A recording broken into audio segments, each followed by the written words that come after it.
Before the skyscrapers touched the clouds, and before the highways scarred the earth, there was a silence in the American West so profound it could drive a man mad. But in 1865, that silence was broken by the thunder of 10,000 hooves and a secret that the U.S. government tried to bury for a century. This is not the Hollywood version of the Wild West. This is the blood, the iron, and the impossible truth of the siege of Platte Bridge. The wind across the Dakota Territory didn't just blow, it screamed. For young Lieutenant Caspar Collins, a mapmaker's son from Ohio, the West was not a land of gold, it was a land of ghosts. He stood atop the rickety wooden watchtower of a lonely outpost, staring into an endless sea of sagebrush. He was 21 years old, an artist by heart, carrying a sketchbook filled with drawings of wildflowers and Native American beadwork, rather than a thirst for war. But the year was 1865. The Civil War was ending in the East, but in the West, a new, darker fire was being stoked. The Gathering Storm. The story moves through the meticulously documented buildup of the bloody year on the plains. While the North and South were healing their wounds, the Lakota Sioux, Cheyenne, and Arapaho were uniting under a leader the history books often whisper about, Red Cloud. The narrative dives deep into the information war. Collins wasn't just a soldier, he was one of the few who learned the languages of the tribes.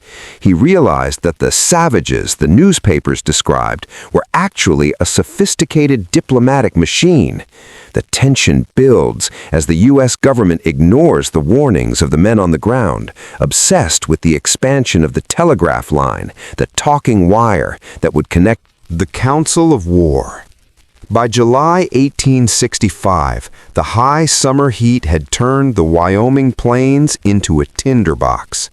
Inside the cramped, sweltering quarters of Platte Bridge Station, Lieutenant Caspar Collins sat among hardened veterans who looked at his sketches of butterflies with thinly veiled contempt.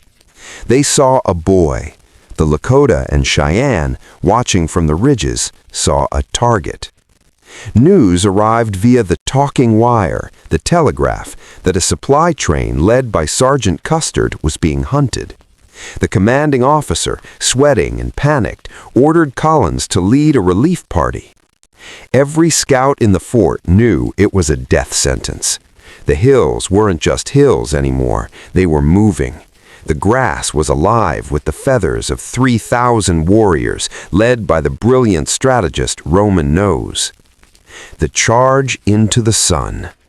Collins didn't argue. He dressed in his full-dress uniform, a strange choice for a suicide mission, and mounted his massive, spirited gray horse.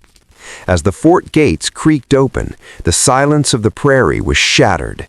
The moment Collins and his 26 men crossed the bridge, the horizon literally rose. Thousands of Cheyenne dog soldiers and Lakota warriors emerged from the ravines. It was a sea of paint and steel. The prose here captures the sensory overload, the smell of acrid gun smoke, the rhythmic thrum of thousands of hooves vibrating through the earth, and the terrifying beauty of the Native American war bonnets fluttering in the wind. Collins realized the supply train was a decoy. The target was the fort itself. The sacrifice. During the retreat, one of Collins's, a young private, was thrown from his horse. In an act that is still studied in military academies for its raw courage, Collins didn't ride for the safety of the gates. He turned his gray horse. The sky over the North Platte River had turned the color of bruised plums. For those trapped inside the fort, the talking wire, the telegraph, was their only umbilical cord to civilization. But the warriors of the Great Plains had learned a secret. If you cut the wire, the white man's magic dies. The night of the ghost whistles. The nights were the hardest. The soldiers at Platte Bridge Station could hear the elk-bone whistles from the darkness, a high-pitched, haunting sound that signaled the Cheyenne dog soldiers were circling. Among the soldiers was a man named Silas, a galvanized Yankee who had once fought for the Confederacy. He sat by the fire, sharpening a bayonet. "They aren't just fighting for the land," Silas whispered to a young recruit. "They're fighting for the sun. They think we're trying to cage it in these wires." Caspar Collins spent his final nights not checking his ammunition, but finishing a watercolor of the horizon. He knew the peace talks had failed. The U.S. government had broken the Treaty of Fort Laramie, and the Lakota leader, Red Cloud, had responded by uniting the tribes into an unprecedented coalition. The Wild West was about to witness its first coordinated world war, the massacre at Red Buttes. While Collins prepared for his final charge, a few miles away, Sergeant Amos Custard and 24 men were escorting a wagon train. They were the target. The narrative shifts to the tall grass, where thousands of warriors lay flat, invisible to the naked eye. The ambush was a whirlwind. In less than an hour, the wagons were overturned, forming a desperate wooden circle.